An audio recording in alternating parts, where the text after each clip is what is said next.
You're listening to Southeast Radio's Business Matters with Karl Fitzpatrick in association with Wexford Insurances. Challenge us at Wexford Insurances 0818 31 30 30. Welcome back to the show. I'm now joined in studio by Sylvia Shannon of Travel Counsellors.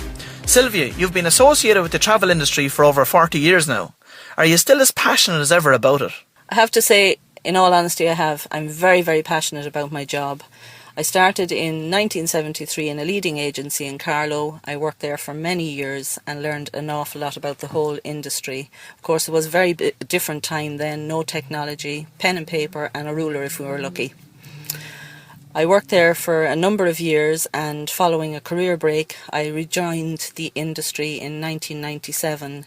In the meantime, I had always kept up to date with what was going on in the industry, developments within the industry. So while it was a big change to come back in 1997 to a whole new age of technology, I felt that I was fairly well okay because I had always kept up to date with what was going on within the industry. In the year 2000 then, I moved to Wexford due to family reasons, and I worked in two leading agencies in the town in Wexford. In November 2009, I was on a day off when I received a phone call from my then manager to say that the company had gone into liquidation and that the offices were closed. So I immediately jumped in my car, went downtown to Redmond Square, went into the office, and all the girls were there. There were 5 of us working in the office at that time, and we were all totally shocked and devastated to know that the company had closed. I suppose the initial thing was a money worry, what we were going to do. All of us felt the same. Our jobs were pulled from under us and we didn't know where we were going to go from there. So total shock. Let's go back a step or two there now if we can. Firstly, let's look back at the industry 35 years ago. As you say, there was no technology. What was involved from a practical perspective in organising a holiday for somebody back then? As you said, no technology. The most up-to-date thing we had was a telephone, a pen, paper and a notebook. So to book a holiday, say a standard package holiday, there wasn't an awful lot of travel at that time. I suppose Spain was probably one of the most popular destinations, and people really thought they were going to the other end of the earth if they went to Spain for a week on holiday. Number of tour operators at that time, probably 10 or 12 big name tour operators, and what you had to do basically was ring up all the tour operators to see who had the holiday that the client wanted, the destination, the dates of travel, whether the time suited them, the properties. You then were able at that time to take an option which meant a temporary hold on the holiday while you were discussing with the client whether they wanted to go. Normally gave them a day or two to think about the holiday, and then they'll come back to you and decide whether they were going to book it. At that stage then you had to ring back the tour operator and give them the option number that you'd held the booking under and confirm the booking and make sure the price hadn't changed and that all the details were the same. Then at that stage you would normally take a deposit from the client, confirm the holiday and process the paperwork. So when you come back then in 1997, everything has changed. There's computers, everything is growing, speeding up very, very quickly. A whole new technology to learn, which was quite difficult, but I managed it. And I suppose onwards from there then, we're moving further into technology and the internet. A double-edged sword for the industry itself, because there's no doubt about it, the travel industry is probably one that has been revolutionised by the internet, more so than any other sector out there today.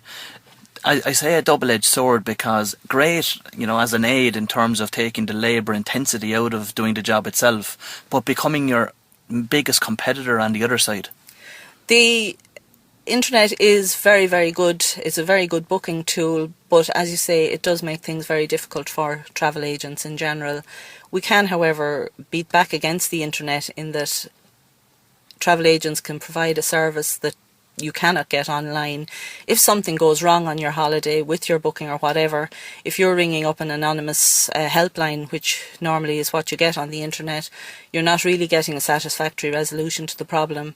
However, if you use your travel agent, you have a personal contact, and it's up to them then to help you out of whatever dilemma you have, be it that the flights were time changed and you weren't notified, or accommodations weren't available.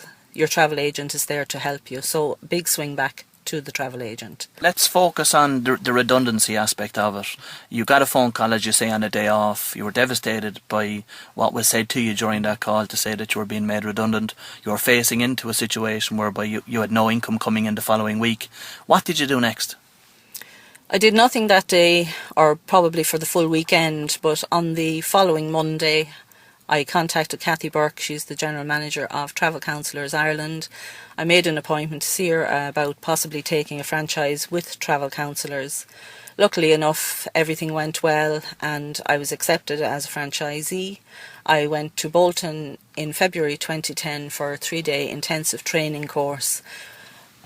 Not to train me in general travel, but to train me in the new aspects that travel counsellors use. So following my 3 days intensive course in Bolton, I started my franchise in February 2010, so 3 years into the business at this stage. Do you mind if I ask, why did you choose to go with a franchise model as opposed to going yourself as a sole trader?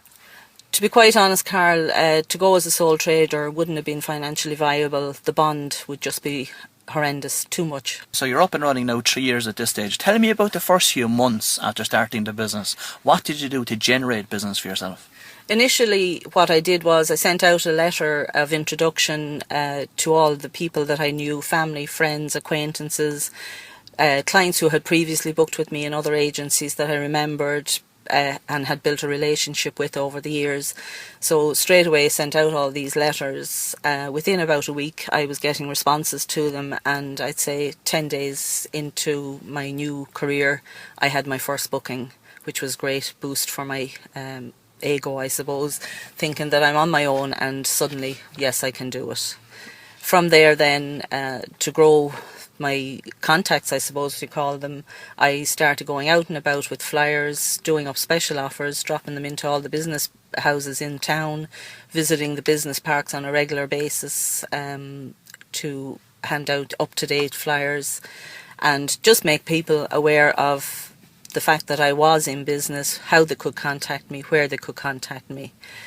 From there then, it was just a case of repeatedly going back to these businesses, getting the notices up on the boards and hoping that people would contact me, which they did. Following on from that then, I suppose, a friend said to me, did I ever consider going to a network group or networking? I hadn't actually thought about networking because I wasn't sure what it was, but I went ahead and decided to give it a try, and I started going to a network group on a regular basis, and I have to say it's been invaluable for growing my business. The people that you meet may not directly book with you, but they'll always know somebody that wants to go on holiday or have a business trip in mind, and referrals then is the future of the business. So that's a Chamber of Commerce networking group. For those that aren't familiar with those, how do they work? Well, we get together, at the moment it's once a month, early start in the morning. You get your breakfast at 7:30 in the venue. About 8 o'clock then, half an hour later, the formal networking event begins. We all get a chance then to stand up, introduce our business in about a minute, very quick synopsis, say who we are, what we do, how to contact us. Just a very, very brief overview of what we do. After the general meeting then, we all sit around, we can chat one-to-one with other business people that are there on the day, or sometimes it's just an ordinary open forum of discussion of different matters.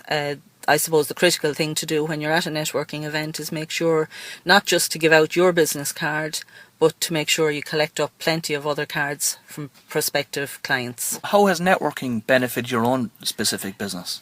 Network is a great benefit to me. I've made hundreds of contacts over the 2 years that I have been networking, and I have to say I've got a great level of support from the network group in Chamber of Commerce.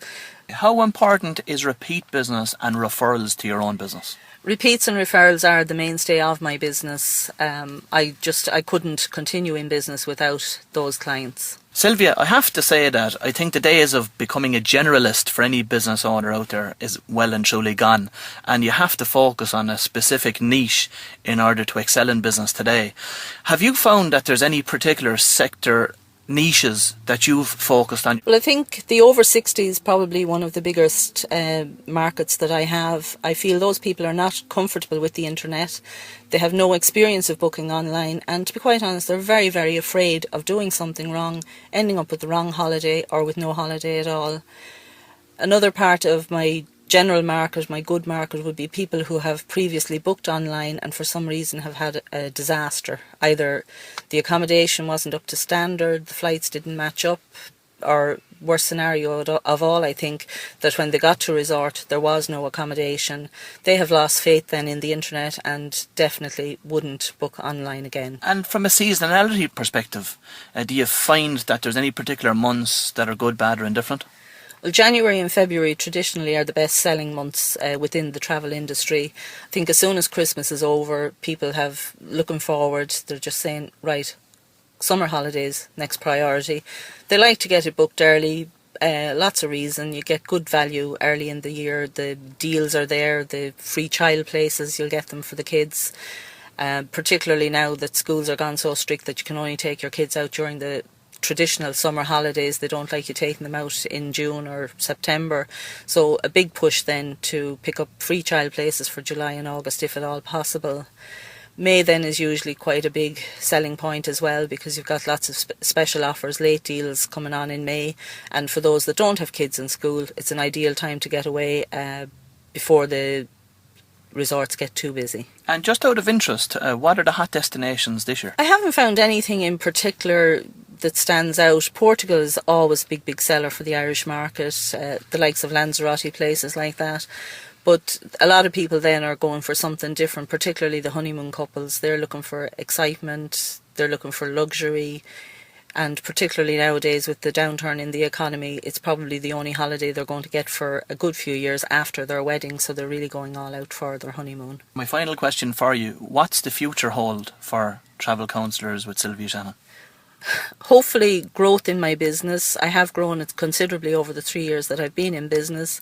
I look forward to doing more business, getting in new clients, and maybe targeting the over 60s, because I feel there's a good market there for growth. Well, Sylvia, I'd like to take this opportunity to thank you for coming in and speaking to us this morning, and wish you continued success with growing Travel Counsellors. There are a number of business events on across the county over the coming weeks that I thought would be of interest and benefit to you.